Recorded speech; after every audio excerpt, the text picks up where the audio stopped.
The moment the human You student must named understand, Mark the fate stepped of the through the kingdom shimmering rests arch of on the this diplomatic decision. hall, he felt the weight of thousands of alien eyes settle on him. He had expected curiosity or confusion, since humans rarely visited this distant world, but he never imagined silence so deep it felt like a living thing. Every scaled, feathered, and luminous being halted their movements. Every whisper died. Every gaze locked onto him with an intensity he could not explain. Mark tried not to show his confusion. He had come as part of a cultural exchange program after months of study, training, and screening. The government wanted one representative to visit this remote star kingdom. He volunteered because the idea of learning from another civilization filled him with excitement. Nothing in the training had said anything about strange ceremonies or expectations. He was told it would be a simple academic visit focused on linguistics and technology. He stepped forward. The marble-like floor responded to his footsteps with a faint glow. The hall itself rose like a cathedral carved from starlight. Massive banners flowed down from the arches, displaying symbols he had studied but could not fully interpret. They spoke of clans, honor, and cosmic origins. His translator device pulsed quietly beneath his collar, ready to interpret alien speech. Ahead of him stood the royal entourage. Warriors in ornate armor lined both sides of a raised platform. Their armor shimmered with embedded crystals that pulsed in rhythmic patterns.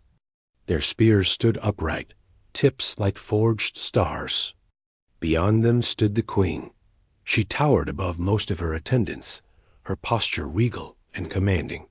Her skin held a sheen like polished obsidian, marked by emerald stripes that shifted when she breathed. Her eyes brimmed with depth like twin galaxies. She carried an air of immense authority, the kind that came from ruling dozens of worlds and leading fleets across the void. Mark took a breath. The moment he lifted his head fully toward her, everything changed. The queen bent her knee. She bowed. Not slightly. Not politely. She lowered her entire form until her forehead touched the glowing floor. A collective gasp rippled across the hall. Warriors who had stood unmoving for centuries clutched their weapons in shock. Advisors covered their faces. Attendants whispered frantically into their combs. Mark froze. His mind emptied. Every lesson he had ever learned vanished. The queen of an interstellar civilization was kneeling before him. He whispered, "Why is she doing that?" But no answer came. The hall was still locked in stunned silence. The queen rose slowly. Her voice carried the weight of storms and ancient memory. She said, "We greet the one foretold." Mark blinked. He had no idea what she meant. The queen stepped closer. Though she was tall and imposing, her movements now carried a strange gentleness. Her eyes softened as she looked at him. She extended her hands with reverence, as if presenting an offering. She said, "You bear the mark of the first voyager." Mark looked down at his hands. They were normal. Just human hands. He shook his head. "I think you are mistaken." Whispers erupted among the crowd. Advisors exchanged alarmed glances. Warriors shifted in tense anticipation. The queen looked at him with something like surprise, but not disbelief. She said, "Come with me. There is truth you must see." She gestured toward the upper chambers of the palace. Mark hesitated only a moment before following. The hall parted for him without a word. Hundreds of aliens bowed as he passed. He felt the heat rise in his face. He had never been the center of attention before, especially not attention this intense. The queen led him through tall doorways and spiraling corridors. Every wall shimmered with designs that seemed alive. Patterns pulsed with energy like living murals. She moved with grace, but her gaze flicked back toward him frequently, as if making sure he stayed near. Finally, they reached a chamber filled with ancient tablets. The air smelled of old stone and cosmic dust. At the center lay a massive slab covered in symbols carved deeper than time itself. The queen touched the slab lightly. It responded by glowing faintly. She said, "This is the prophecy of the lost voyager." Mark stepped closer. The writing shifted into a readable form with the help of his translator. It spoke of a being who would cross impossible boundaries, one who arrived from a distant world with no knowledge of their destiny, one whose presence would signal the renewal of an ancient bond. Mark said, "I am just a student. I study languages. I fix old machines. I am not anyone special." The queen regarded him quietly. For a moment, she seemed uncertain. Then she spoke again. She said, "Your voice carries the resonance." He frowned. "My voice," she nodded. "Our ancestors received a message long ago. A human voice crossed the void before either of our civilizations understood travel. That voice spoke of peace. It brought unity among our clans. Whoever shares that resonance is seen as a guide." Mark felt his breath catch. He had read theories about early human transmissions drifting through space.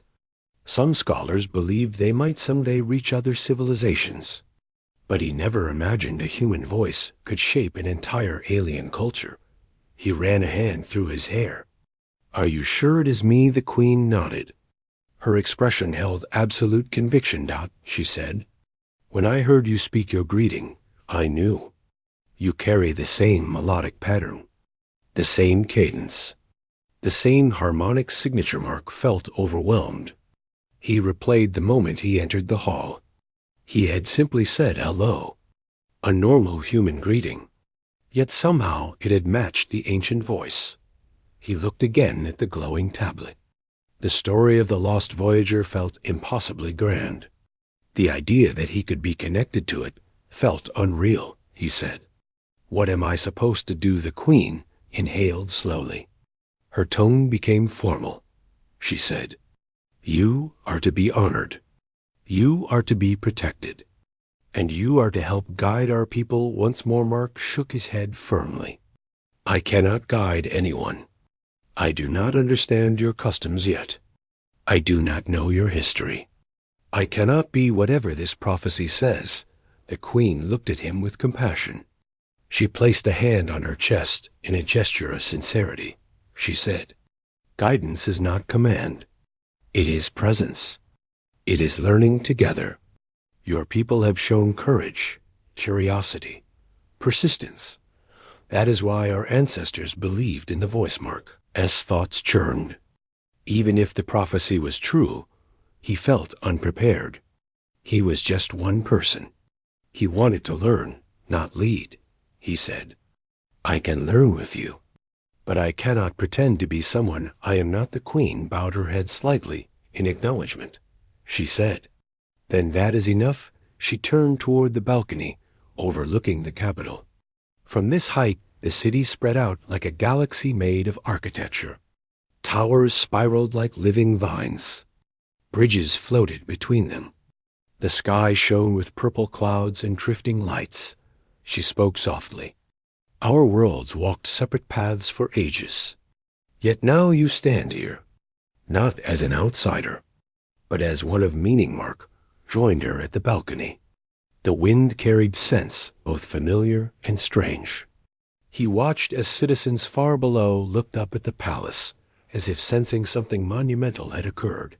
He whispered, "I never wanted to be anything special." The queen replied, "The ones who do not seek power are often those who shape peace." They stood in quiet understanding. Later that evening, the queen arranged a gathering of scholars and historians. They analyzed Mark's speech pattern with advanced instruments. The conclusion was undeniable. His tone carried a subtle harmonic resonance, matching the ancient recording preserved for thousands of years. The scholars fell into respectful bows.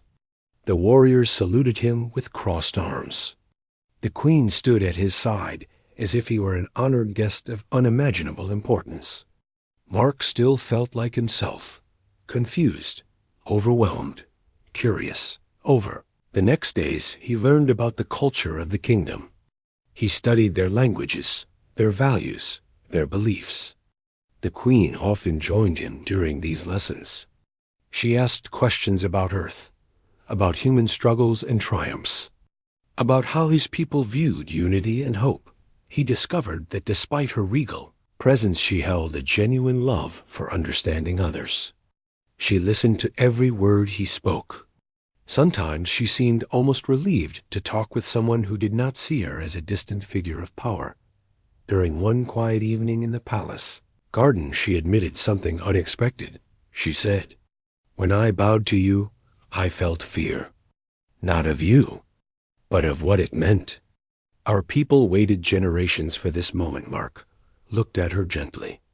"I am still just," Mesh smiled faintly. "That is why the prophecy chose well." As time passed, Mark became a bridge between their worlds. Not as a ruler or a savior, but as a learner willing to walk beside them. The Queen valued his perspective more than he understood. His presence encouraged discussions among clans long divided. His approach to dialogue inspired new ideals within the council. One day the Queen led him to a chamber where a star map hung suspended like a glowing sphere. She pointed to a distant point of light. She said, "This is your world. This is where the voice was born. We wish to journey there someday, not as conquerors, but as companions." Mark stared at the tiny point representing Earth. He said, "If I can help make that possible, I will." The Queen bowed her head again, not as she did before the entire court. This bow was smaller, personal. It carried gratitude rather than reverence. She said, "Then our futures will be brighter than our pasts." Mark felt a quiet resolve settle within him. He did not fully understand the prophecy, but he understood connection. He understood cooperation. If his voice had sparked hope in a distant civilization long ago, he could honor that legacy by continuing to build trust. When the Queen escorted